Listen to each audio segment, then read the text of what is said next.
Hey everyone, I'm Kevin Boiler, joined by Alex Poole. You're watching TLN Live on YouTube. Alex, what do you think? ESPN Studios, your first time here, right? It's literally my first time in Connecticut. So, yeah, I'm pumped to be here for sure. Yeah, this is awesome. A little small step up from our usual TLN Lives. No knock on the normal Instagram TLN Lives we're doing, but we don't have a set like this. Yeah. We don't have the ESPN mic flags usually. But that's right. My setup is in my guest bedroom, and now we are at the most beautiful set that I've ever seen in my life. I was going to say, you couldn't get the Pokemon cards up on the wall. Did you ask? I don't know. ESPN didn't ask me to use them either, so just stay home. So we got a jam-packed show. We're going to try to get all this in 30 to 40 minutes here, but we got two interviews coming up. We got Brian Holman, head coach and GM of the Boston Cannons, coming up first in about a couple of minutes, and then after that we'll have Joe Spallina, GM of the California Redwoods, joining us on. Drop in the comment section right now any questions that you want us to ask them while we have them live on the set. Again, we were at their press conferences earlier today, got a little bit of insight, but we're hoping to dig in a little bit further here.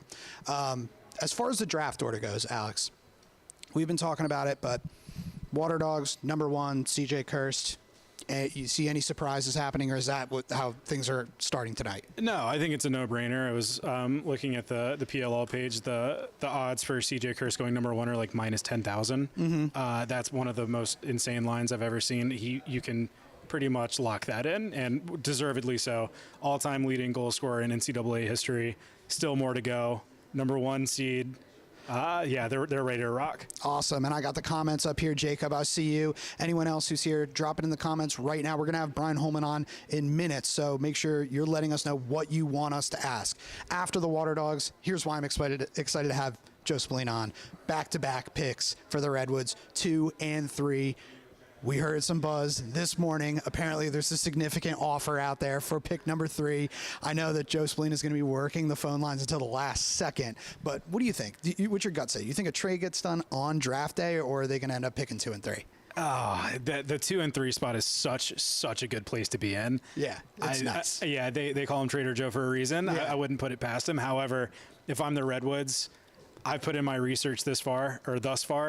I would probably stick with 2 and 3. I feel like if you're the Redwoods too, I know they didn't get the #1 pick because of that overtime game last year. You might remember. That's right. Between these two teams.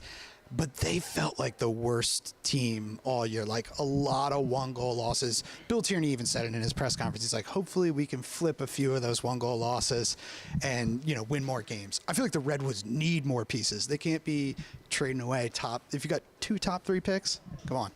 That's right. And I actually see Coach Holman right now, so we can bring him on. Coach, you want to come on? We're ready for you. Welcome to the set, Coach. Yeah. Nice polo, looking good. Yeah. You're a little bit drier than the last time we saw you. Is that Champ Series? You're covered in champagne. Got a mic right there for you. Yeah. Doing well. So how are things? Your 3rd draft now, correct? Third. How are the nerves heading into the 3rd draft? Honestly, Kevin, it's more. I don't. It's not really nervous. It's just like excitement. It's fun, right? Yeah. It's all of this is special. Yeah. And we get an opportunity to get our team better, man. And that's all I care about. Is just coming out of here a little bit better than we were before we came in. So yeah, fired up. Absolutely. Yeah. Yeah. We were just actually talking about that #3 pick, which was originally yours. Traded it. In your press conference, I thought it was really interesting, some of the stuff you were saying about Owen Grant and what he might bring to the team this year. I didn't know he's a guy that you've been after since you got into the league. Yeah, I mean, I've just been a big fan. I mean, Owen's a difference maker. You go back and watch him at Delaware, and I'm a good friends with Coach DeLuca, and I mean, the PLL needs certain types of players.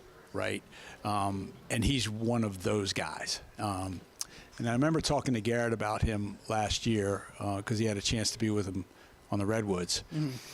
And Garrett told me, Coach, he's a difference maker. Like, and that's Garrett Epple talking. Yeah. Right. So, yeah, I'm just excited that he's healthy. Which is something he has not been since he had a shoulder surgery injury coming out of college. Finally got that taken care of last year. He had a phenomenal indoor league season. the season ended a little bit early for him, but they took that team to new heights. He's a leader on that team. You know, he's up for Transition Player of the Year in the NLL. And just texted with him last night. He's fired up to get ready to get on the field. Yeah. So. If you remember in that draft too, there was buzz about Owen Grant going number 1 overall. Yeah. And I was the leader of the Owen Grant fan club as the leader of the the defensive-minded part of TLN here. I love his game, and I love the fit that you guys are going to get with him. Yeah, and he just covers a lot of not ills, but areas that I was concerned about: depth defensively, and then also just what he can bring to the middle of the field with Ethan. Yeah. So he's going to be playing all over the place. Yeah. Yeah.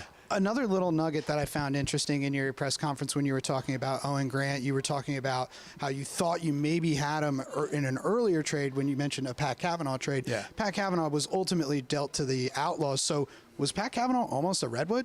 Almost. Really? Almost. How close was that? I thought it was really close. I think maybe Coach Nat had a little bit different thoughts on it, but we had, probably 2 to 3 weeks of conversation over that. Yeah, and and Owen was probably the reason why we didn't consummate the trade. Really? Yeah. So he was kind of the piece that I was looking for in that deal, and Coach wasn't willing to give up on him. So then we just moved on to the But I Outlaws. guess by the transitive property, you used the pick that you got from the Redwoods to get Owen Grant in the end, so it all works out. I mean, at the time, I didn't think that getting that pick was going to turn into Owen Grant. Right. But when I had the opportunity the next time around with the Redwoods and Joey, we dug in deep there, and I was happy. So, and that's kind of how I look at the draft tonight. I've already got our 3rd pick on the team. Right, so hopefully we get this 4th pick, and then the 12th and the 28th. So I think we're going to walk out of here better. All right, interesting. How confident are you that the player that you want, or maybe a couple of players that you want, will be there at 4? Very. One or the other is going to be there. Right. I don't. Unless some kind of magic occurs, I can't imagine both of them going off the board before 4. And are we talking about a left-handed attackman by? Yeah, you guys know that, right? That's the worst kept secret in all of lacrosse right now. Holman needs a left-handed attackman. Boston needs a left-handed. And I said this today in a press conference. People forget. Will Manny's on our roster, and he's going to be at camp, and he's one of the all-time great players in professional lacrosse, and so I don't discount that, but it's and Coach, I wasn't in the press conference, but it said that your clubhouse is split. Maybe like the 2 coordinators have one of the attackmen, the other one, and you're the split choice. So I know you have a tough choice to make here. You're going to end up getting a great player regardless. I agree. However, I wanted to ask you this, where during this NFL draft recently, I've been seeing teams draft wide receivers. They go and they consult their quarterback. You have 2 elite attackmen, being your son Marcus, and then High Point's finest, Asher Nolte. Have you at all consulted them on who they might want to play with? Yeah, I'm not very bright, but I'm bright enough to do that for sure. Yeah, they, it's funny because both of those guys have different views, right? Obviously, Marcus being my son, there's a little bit more, we're together more, but we don't talk about lacrosse as much as people might think that we do because we've got other things in our lives as well. But Marcus's view is more probably macro. Like, he's a veteran. He's seen guys come and go. He's less enamored with the newest shiny object. He's more enamored with, show me. And then we'll talk about it. Right. And is Asher the shiny guy? And Asher's a little younger, right? And has the ball in his stick a little bit more. So his input was more technical, almost like, this is what I see in both of them, and this is where I think both of them could shine for us, and this guy could have an advantage here, and this guy could have an advantage here. Marcus was less. It was more like, I think both of those guys are going to do great, but let's see how they do when you put them on the field and the lights come on, and then we'll figure it out later, right? So I appreciate, but I did. I consulted both, and I got 2 different views, which is great. And it's just a matter of me sifting through it. That's right. Figuring it out. Yeah, that's an interesting spot you are as the tiebreaker.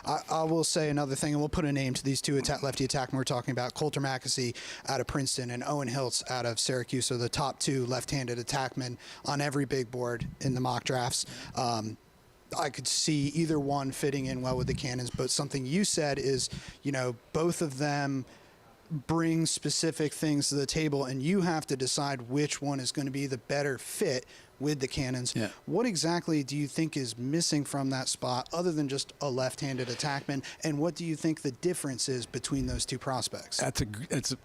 Thank you for asking that question, because that's legit. Like, that's a legit question, right? I think what's missing is a presence. When you look at offensive flow, especially transition, right?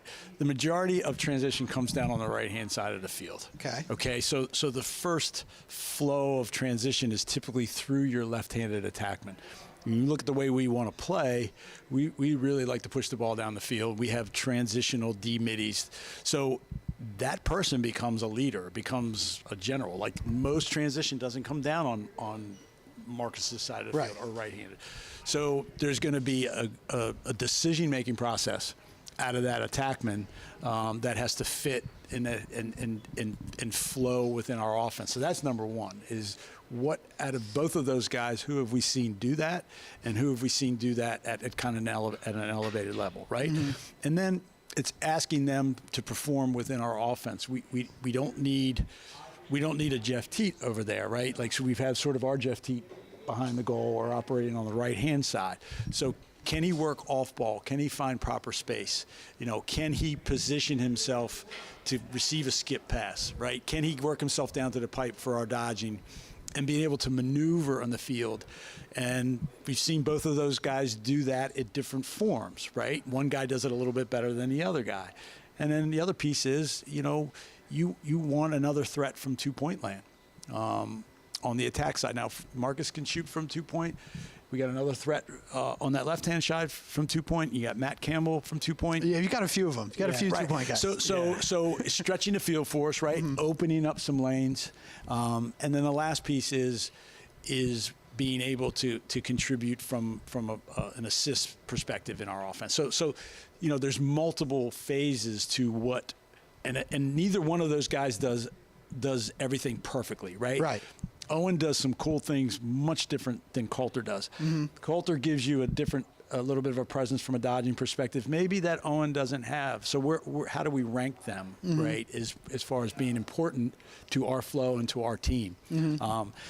But to your point, I'm confident that if either one of those guys, if he can beat out Will, mm-hmm. Is going to add a completely different dynamic to our offense this year. What a great problem situation you're in. Yeah. You get to pick between Will Mannion, going to be probably starter, rookie. What a great problem. No, and nice. To your point though, Alex, like thinking about that, like having Will there to mentor and teach, bringing a younger guy on board. But, like I said, I screwed that up last year. I promised the team and I promised myself I was not going to screw it up this year, and we're not. So we'll fix it. I just want to do a quick shameless plug. We're talking about stretching the field. We got 2-point guys, goal scorers, assisters. We recently went up to Princeton with Paul Carcaterra to do Through X with Coulter Mackesy. He's our, 13th athlete on that one? Up there. Yeah. It was series. Those things are good, by the way. Yeah, thank you. So this one comes out this Thursday, May 8th. We were doing a piece of promo for that episode, and it's just Coulter Mackesy shooting from GLE. I saw it. It has like 700,000 views on it. Yeah. That man does not miss. It's absurd. He does not miss, and he just tied Jesse Hubbard for Princeton's all-time goal-scoring record. So that's just something to look forward to for anybody out there. And also just a shameless direct plug. You earned that. That's good. That's good. I love Coulter Mackesy. Love watching him play. But if you end up with Owen Hiltz tonight, great player as well. I think you're in a win-win situation at that pick. I agree. Another question I wanted to ask you real quick. You were mentioning what you wanted at midfield and someone to complement Matt Campbell. I think Matt Campbell is someone who's really come out in the last couple of years as he really should be in the conversation for best player. period. I don't think he's Face quite, of the LA 28 Olympics. Yeah, like I think really in sixes is where that shows. Yeah. But like, tell me what you're looking for, like another Matt Campbell or someone who maybe can do some of the things Matt Campbell doesn't do. Yeah, ideally, I'd love to find another Matt Campbell, a right-handed version. Okay. Like if you got him hiding anywhere around here, I'll take him. Like, Nicarati, get over it. is Rabel around anywhere? Yeah. No, so just an added element, right? Again, looking at who we are, how we play, what we have, what we don't have, you know. I got Alex Fedaro last year in the draft, right? And Alex adds a completely different element, but his dodging style is unique. It's not kind of a downhill, plant your foot in the ground, run by a guy, draw a slide. It's going to be attack you, re-dodge, get into you, step away, re-dodge, get underneath. Yeah. From certain styles of the field. So thinking more of a downhill guy on the right-hand side, more of a little bit of a party starter, taking some of the pressure off of Matthews, so he's not always that guy that has to do that. Right. And then also have an ability like Matt does to feed the ball. Like Matthews, he's got great vision. And you know, maybe work some high wing games with Marcus over there to pick, throw back. So just a little bit more dynamic maybe is the word I'm looking for. Okay. Alex is dynamic in his own right, but more traditionally dynamic. Yeah. So. Someone who maybe can knife a little closer to the net, a little faster. Yeah, and that can shoot the ball from 12 to 14 yards. Right. Yeah. One of the guys that's been on my mind is. Is it what I think you're about to go again? If you want to take it, go ahead. Yeah, well, let's take it to the defensive end. Yeah, it's just way more. All right, yeah, All right. So we got one of our bullets here is talking about Scott Smith. Drafted him last year. Again, I loved him. He's one of those junkyard dogs. Has human rabies when he's on defense. Yep. Slap check after slap check after slap check. Yep. Awesome off the ground. Awesome in transition. He went back to Hopkins this year. I thought he played well. But the question remains, you chose him last year. Is he still on your big board this year? And is that a possibility as well? Yeah, it definitely is. I mean, he plays like a cannon. I mean, he is a pit bull. That's right. He's tough, and he's versatile, right? And that's something I've learned over the years is you know, you only dress 19 guys. So guys have to be able to look at playing multiple roles, right?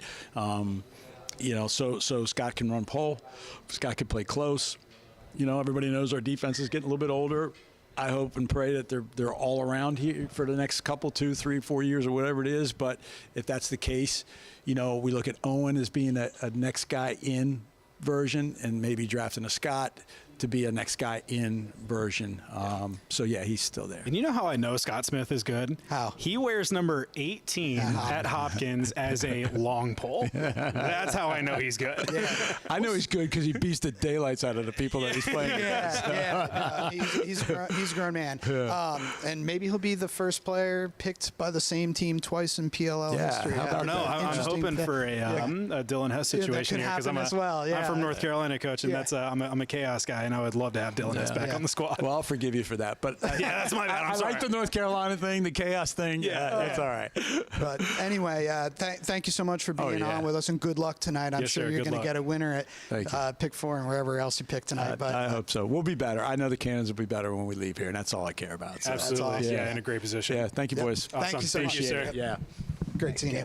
Thanks, man. And we're still live, and we have Joe Spallina, GM of the California Redwoods, coming up next. Yeah, this will be an interesting one. You can come on up, Joe. Excellent. I see you guys in the comments, too, by the way. Connor, Nate, Neil, you guys are awesome. Thanks for all tuning in today. Yeah, and let us know if you've got a question that you want us to ask GM Joe Spallina. Please drop it in the comment section. Joe, how's it going? Good, how are you? First draft. Let's go. Yeah, you ready? I'm ready.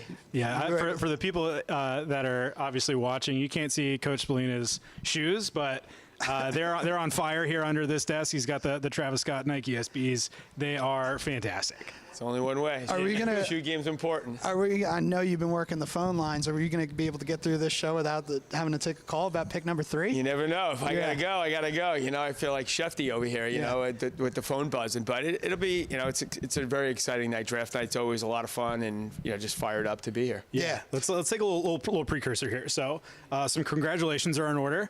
Yeah. First being your sons won an ACC championship at Syracuse. Yeah. So that's fantastic. Yeah. And then the second part is that you yourself won another conference championship with Stony Brook Women's Lacrosse. Yeah, it's been a crazy few days. We won our championship Saturday, and I went home, sat on my couch, and said, I'm flying. I booked a flight for Sunday morning, 6:55 a.m. out of LaGuardia, and I landed in Charlotte, got to the game.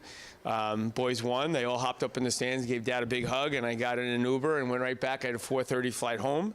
And then I was able to make it back to Stony Brook for the selection show. So it was a wild whirlwind, but I was so happy for my boys and their teammates, to go win that thing and could see the weight of the world lift off their shoulders and validate a big part of that recruiting class that came in, with Joey and with the 22 class. That's right. Yeah, and clearly you know a thing or two about championship teams from watching. The man can build a roster. Now you have to build one. Yeah, now you have to build one in the California Redwoods. You're armed with picks 2 and 3 right now. Let's dive a little bit into what you were saying in your press conference this morning. You said you got a significant offer for pick number 3. Can you tell us what goes into a significant offer? Would I be right to assume maybe a starting caliber player and a future draft pick? Yeah, I think anything. If you're going to talk about getting in the top 3 of the draft, we're going to start with obviously future 1, right? Yeah. Or a current 1, right? Flip flop a pick, whatever it is, right? And then you're going to need a significant roster player in return. So that could be a defensive player. It could really, honestly, it could vary depending on who we're talking with. So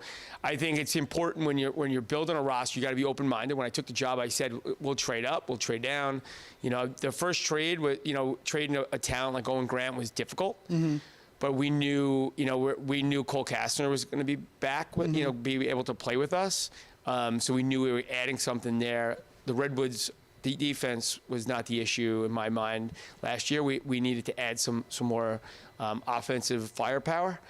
So when the opportunity to get a top pick for a player that we have depth in that position, you got to give to get. I think that's one of the tricks to being able to make trades that make sense for both teams. And I think it was a trade that did make sense for both teams. The Cannons filled a major void and something they needed. And for us, we were able to arm ourselves in a position where we could make improvements. And like I said earlier today, we're picking second tonight for a reason. We weren't good enough. So, our goal again is to get to be picking next year at 6, 7, or 8, and not 2 or 1. So, it starts with us being able to kind of reshape the face. And, everyone's talking about 2 and 3, and I think the real intriguing pick for us is 10. Because I think there's going to be some guys sliding. There could be some shuffling in the order above us or below us. So I think that 10th pick is something where we could be staring at there, and there could be play we didn't expect to slide, and we're going to have to make some real interesting calls, or maybe we got to take a call from somebody and maybe move again, right? Yeah, that's the beauty of the PLL draft, is that the classes are deep and there's not a ton of picks. There's four rounds of 8 picks. You can certainly get a starter that might not even get drafted. Yeah. If you are saying I was the 10th overall pick in the PLL draft, it's pretty good. You know what I mean? That sounds like a first rounder.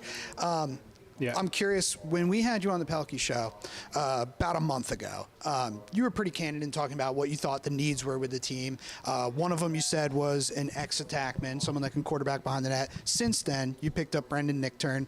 Tell us how that came to be and what you expect him to bring to the team this year. Got a Long Island guy who plays behind the cage. You start right there. So we feel good about it, Nicky, and we actually, he's going to be fully available for the Redwoods this summer and training camp, which is a major part of this thing. He's a quarterback. He was a rookie of the year. He had obviously military obligations that he no longer has, and his name was floated with Pseudo, and I have done many a deal, for many years with, back in our MLL days. So we have a history of being good trading partners. And for me, it just made so much sense. It was low risk, high reward. When you look at a 4th round pick, to be able to get a guy who was the rookie of the year and was a budding star in the league before he was unable to play. Right. Yeah. I want to ask this quickly. We're talking about building the roster and how trades might factor into it, how your picks might factor into it. Coach Holman previously, he said that one of his prospects, Scott Smith, that he actually drafted last year that took another year at Hopkins, he said he plays like a cannon. I want to ask you, what does a Redwoods lacrosse player look like in this new system? You have a new coaching staff as well. You have Anthony Kelly as the head coach, and John Grant Jr., head coach of the Lees McRae College Bobcats men's lacrosse team. is no longer there. So whole new system. Just wondering what a Redwoods player looks like. Yeah, I think we're still figuring that out, right? For a little bit, just in a sense where we have the pieces in place, how they translate. It's going to be important, right? We got guys coming in with question marks, right? We got Dylan Malloy's coming. He's going to be given an opportunity to have a secure roster spot probably for the first time in his time in the PLL, where we're going to be leaning on him heavy. We got Nick Turn. We have, so that's going to be one of those things where it's emerging. That part is emerging. I think when you draft, you have limited amount of guys that you can dress every week. So having position versatility is an important thing. And, again, if we're going to draft offense, we got to draft guys that are going to change us, not guys that are similar to guys we already have. And there's a trick to that, right? You got to be able to find that niche and understanding how the offense is going to be. I think Bachlet played for me with the Lizards. Him and I know each other really well. Obviously, AK, the head coach, did a great job in putting together the staff. So knowing what they want on the offensive side, talent-wise, it's my job is to put those pieces together for them. And I think you go back to the Nick Turn trade. What was the benefit is we pick up Nick Turn, Malloy on top of the attackmen that we have. Now we come into this draft not having to draft by need, right? And it allows us a little bit more position versatility where, this is a guy that fits us, right? So if we had a game tomorrow, we could put out a great attack, midfield, defensive group. Obviously, we can face off and play in the goal. But how can we get to that next level with this group? Right. Right. And I think that's one of the things where we've got to be able to make those calls. And again, this is unique. I've coached club for a long time. All these players that are draft eligible, I've coached or coached against them since they're little. So the personalities, their skill sets. It's and again, I watch a lot of college lacrosse with my boys playing in it. So you watch a lot of film on different guys, and you have access to things. Yeah, and on that point, like when we were doing the Pelkey show, I was off camera as a producer for that one. But you were saying, and like to your point about building the team and finding that identity, maybe it starts with guys that you have a rapport with, or the area they're from. So the first three offensive players that come to my mind are Chris Kavanaugh, Long Island kid. We got Andrew McAdory, who you coached, and then we have midfielder from Syracuse. Same English. Yeah. At Syracuse, and I know you watch film with your boys, so maybe that's a good starting block. And all three of those players are fantastic. I was going to say, when you're talking about starting an identity, establishing a culture, my mind goes to Kavanaugh. And you're armed with the second and the third overall pick. We just had Holman over here, and we learned just here that Pat Kavanaugh was almost a Redwood. Now, that trade occurred before you were the GM. I know, because you've told me on the podcast, that you can win a lacrosse game with the Kavanaughs. You can win a bar fight. I love the Kavanaugh. I hung out with them at the Tualatin ceremony last year. One of my Stony Brook players, Ellie Massera, was up for the award, and they were as well. And I spent a lot of time with them at some of the functions. And they were great. They were elite. Chris Kavanaugh is, and I've watched him play a lot. Syracuse played them twice. Yeah. I watch all their games, and he's a dog. That kid is, and it's so important. You can see just the way he competes, with so much emotion and fire. And I think that's a major weapon. And so I can't say enough great things. Yeah. He gets hurt, and he doesn't get hurt at the same time. Yeah. When he gets hurt, it doesn't matter. Yeah. Something inside of him is keeping him on the field. There was a moment at the end of that Penn game. It got a little like it was a scuffle, and Chris Kavanaugh got into one guy's face, and it was you could just tell this game means more to him than everyone else on a different field. When he plays, it's personal to him. You can say, and he plays angry. Yeah. And to me, I love that. Yeah. I think there's too many guys that just play, and you could see if Chris Kavanaugh has a good game, he's going to handle it. If he has a bad game, that's going to fester inside of him till he plays again. Yes. And those guys like that are rare. Yeah, yeah. And obviously the family, you see it, and you have a kind of a North Star with the Kavanaugh. You can see where that career could go. Yep. I want to ask you about the other two guys he brought up, because you were just on site at the ACC Championship. You had a very unique opportunity to watch the top two midfielders, at least if your board matches the boards that we see in Sam English and Andrew McAdory. But I think they're two very different midfielders. And you've kind of talked about what you need in a midfielder. You said you want an offensive midfielder who can draw a pole and when they're dodging. At least that's what you told us on the podcast before. Can you tell us maybe, you keep your poker face on. We're not going to try Yeah, I'm a straight shooter. Tell us like what you think makes Andrew McAdory, different from Sam English. What do they bring to the field? I will tell you, they're more similar than people realize. Okay. Andrew McAdory is a physical freak. He can be a lockdown short stick D-midi. He can play the wings, okay? He can also face off, which people aren't aware of because I know he can face off. He's played for me and faced off. He doesn't love it, but when you can only dress one guy and your guy goes early, I mean, maybe you're going to head out there if he happens to be the draft pick.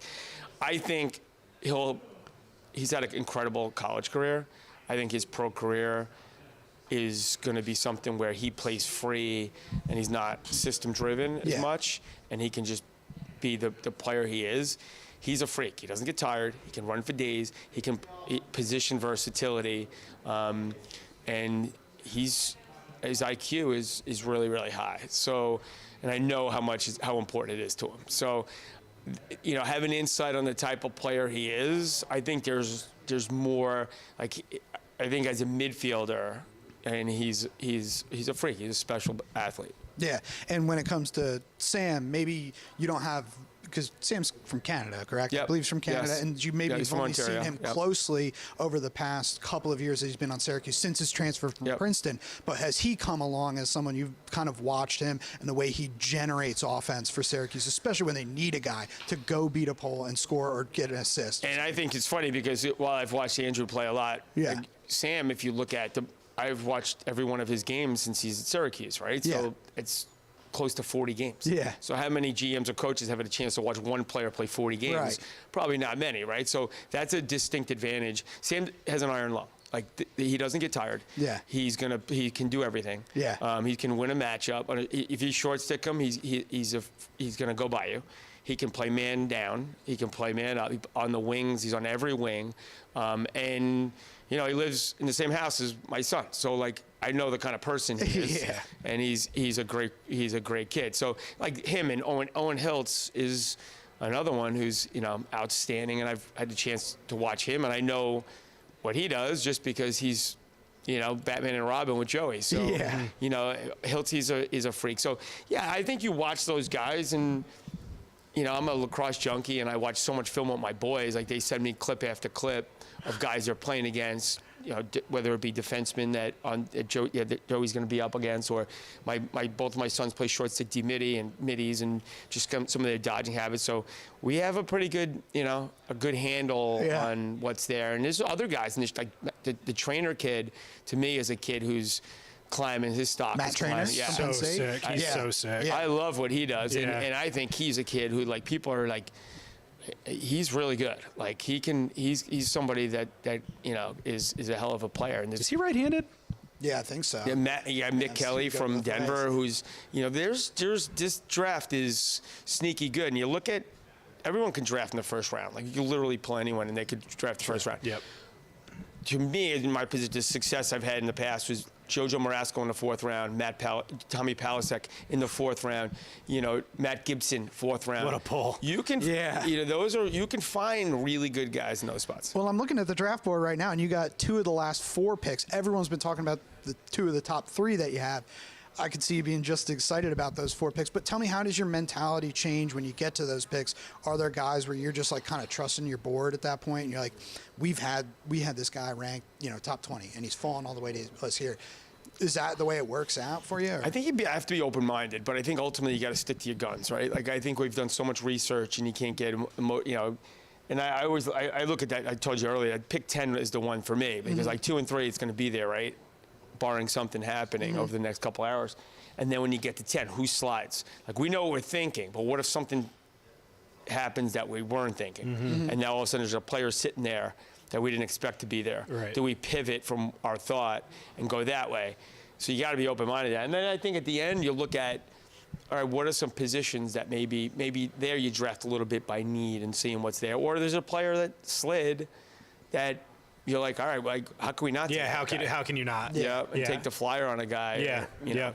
No, there's going to be some good players available at the end of the draft. I'm super interested to see where you guys go in that direction. And then I'm curious, like, too, you got the whole third round no pick, so there's a big gap in between. What is your communication situation? Do you know, like, what? Because I'm assuming it's going to be Coach Kelly. Coach Kelly will be at the table. I'll be in the room right next to him, and we'll be texting back and forth and communicating. I think, you know, I would love to try to get into that third round. Yeah. You know, I think it's one of those things where if we could do it, we'll do it.